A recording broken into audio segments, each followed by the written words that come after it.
Hi ಎಲ್ಲರಿಗೂ welcome back to just another day with Suma. So ಇವತ್ತಿಂದ ನಾನು ವ್ಲಾಗ್ ಸೀರೀಸ್ನ ಸ್ಟಾರ್ಟ್ ಮಾಡ್ತಾಯಿದ್ದೀನಿ. So this is going to be my first vlog. So edit ಮಾಡ್ತಾಯಿದ್ದೆ. Edit ಏನಿಲ್ಲ, copy ಮಾಡ್ತಿದ್ದೆ ಫೋನಿಂದ ಲ್ಯಾಪ್ಟಾಪ್ಗೆಲ್ಲ ಕಾಪಿ ಮಾಡ್ಕೊತಿದ್ದೆ, ಫೈಲ್ಸು ಇಮೇಜಸ್ಸು ಎಲ್ಲ. ಸೊ ಹಾಗೆ ಲಂಚ್ಗೆ ಸಿಂಪಲಾಗಿ ಒಂದು ಟೊಮೆಟೊ ಬಾತ್ ಮಾಡೋಣ ಅಂತಂದ್ಬಿಟ್ಟು ಎಲ್ಲ ಇಂಗ್ರೀಡಿಯೆಂಟ್ಸ್ ತೊಗೊಂಡಿದ್ದೀನಿ. ಕೆಲವೊಂದು ಮಿಸ್ ಮಾಡಿದ್ದೀನಿ ಆ ಕ್ಲಿಪ್ಪಿಂಗಲ್ಲಿ.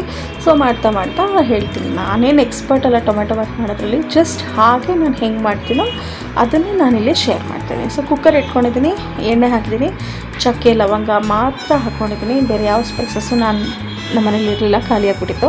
ಸೊ ಅದಕ್ಕೋಸ್ಕರ ಹಾಗೆ ಈರುಳ್ಳಿ ಹಾಕ್ಕೊಂಡಿದ್ದೀನಿ. ನಾನೇ ಕ್ಯಾಮ್ರಾ ಇಟ್ಕೊಂಡು ನಾನೇ ವಿಡಿಯೋ ಶೂಟ್ ಮಾಡೋದ್ರಿಂದ ಸ್ವಲ್ಪ ಕ್ಯಾಮ್ರಾ ಆ ಕಡೆ ಆ ಕಡೆ ಹೋಗುತ್ತೆ. ಸೊ ಪ್ಲೀಸ್ ದಯವಿಟ್ಟು ಬೇಜಾರು ಮಾಡ್ಕೊಬೇಡಿ. ಅದಾದಮೇಲೆ ನಾನು ಟೊಮೆಟೊ ಹಾಕ್ಕೊಂಡಿದ್ದೀನಿ. ಒಂದು 4 ಟೊಮೆಟೊ ಹಾಕ್ಕೊಂಡಿದ್ದೀನಿ, ಬಿಕಾಸ್ ಟೊಮೆಟೊ ಬಾತ್ಗೆ ಟೊಮೆಟೊನೇ ಇರಬೇಕಲ್ವ ಜಾಸ್ತಿ.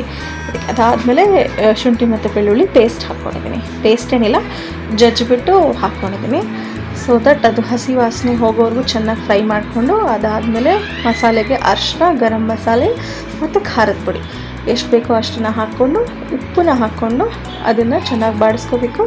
ಅದಾದಮೇಲೆ ತೊಳೆದಿಟ್ಟಿರೋ ಅಂಥ ಅಕ್ಕಿನ ಕೂಡ ಅದಕ್ಕೆ ಸೇರಿಸ್ಕೊಂಡು ಸ್ವಲ್ಪ ಫ್ರೈ ಮಾಡ್ಕೊಳ್ಳಿ. ಫ್ರೈ ಆದಮೇಲೆ ಅಕ್ಕಿ ಎಷ್ಟು ತೊಗೊಂಡಿದ್ರೋ ಅದಕ್ಕೆ 1:2 ನೀರು ಹಾಕ್ಕೊಂಡು ಇದನ್ನು ಕುದಿಯೋಕ್ಕೆ ಬಿಡೋಕ್ಕಿಂತ ಮುಂಚೆ ನಾನು ಕೊತ್ತಂಬರಿ ಸೊಪ್ಪು ಮತ್ತು ಪುದೀನ ಸೊಪ್ಪನ್ನ ಮುಂಚೆನೇ ಹಾಕಬೇಕಿತ್ತು. ಸೊ ಮರ್ತೋಗ್ಬಿಟ್ಟೆ. ಇವಾಗ ಈ ಮೊಮೆಂಟಲ್ಲಿ ಹಾಕ್ತಾಯಿದ್ದೀನಿ. ಸೊ ಕೊತ್ತಂಬರಿ ಸೊಪ್ಪು ಮತ್ತು ಪುದೀನ ಸೊಪ್ಪನ್ನ ಹಾಕ್ಕೊಂಡು ಇನ್ನೊಂದು ರೌಂಡ್ ಮಿಕ್ಸ್ ಮಾಡಿಕೊಂಡು, ಅದಾದಮೇಲೆ ಒಂದು ಸ್ವಲ್ಪ ಬಾಯ್ಲ್ ಆಗೋಕ್ಕೆ ಅಥವಾ ಕುದಿಯೋದಕ್ಕೆ ಬಿಡೋಣ. ಒಂದು ಲೈಟಾಗಿ ಒಂದು ಸ್ವಲ್ಪ ಕುದಿಯೋದಕ್ಕೆ ಬಿಡೋಣ. ಕುದಿಯೋದಕ್ಕೆ ಬಿಟ್ಟಾದಮೇಲೆ ಈ ಥರ ಚೆನ್ನಾಗಿ ಕುದಿಯೋಕ್ಕೆ ಬಿರೋವಾಗ ಈ ಟೈಮಲ್ಲಿ ಕುಕ್ಕರ್ ಲಿಡ್ನ ಕ್ಲೋಸ್ ಮಾಡಿಕೊಂಡು 2 ವಿಷಲ್ ಹಾಕಿಸ್ಕೊಂಡ್ರೆ ಸೂಪರಾಗಿರೋ, ಟೇಸ್ಟಿಯಾಗಿರೋ, ಫ್ಲೇವರ್ಫುಲ್ ಆಗಿರೋ ಟೊಮೆಟೊ ಬಾತ್ ರೆಡಿ ಆಯಿತು. ಸೊ ಹಾಗೆ ನಮ್ಮ ಮಗಳಿಗೆ ಕೊಟ್ಟೆ. ತಿಂದು ನೋಡ್ಬಿಟ್ಟು ಟೇಸ್ಟ್ ಹೇಳ್ತಿದ್ದಾಳೆ, ನೋಡಿ ಹೇಗಿದೆ ಅಂತ, ಚೆನ್ನಾಗಿದೆ ಅಂತ ಇರ್ತದಲ್ಲ. So thank you all for watching. ಹೀಗೆ ನೋಡ್ತಾ ಇರಿ. ಲೈಕ್, ಶೇರ್ ಆ್ಯಂಡ್ ಸಬ್ಸ್ಕ್ರೈಬ್ ಮಾಡಿ.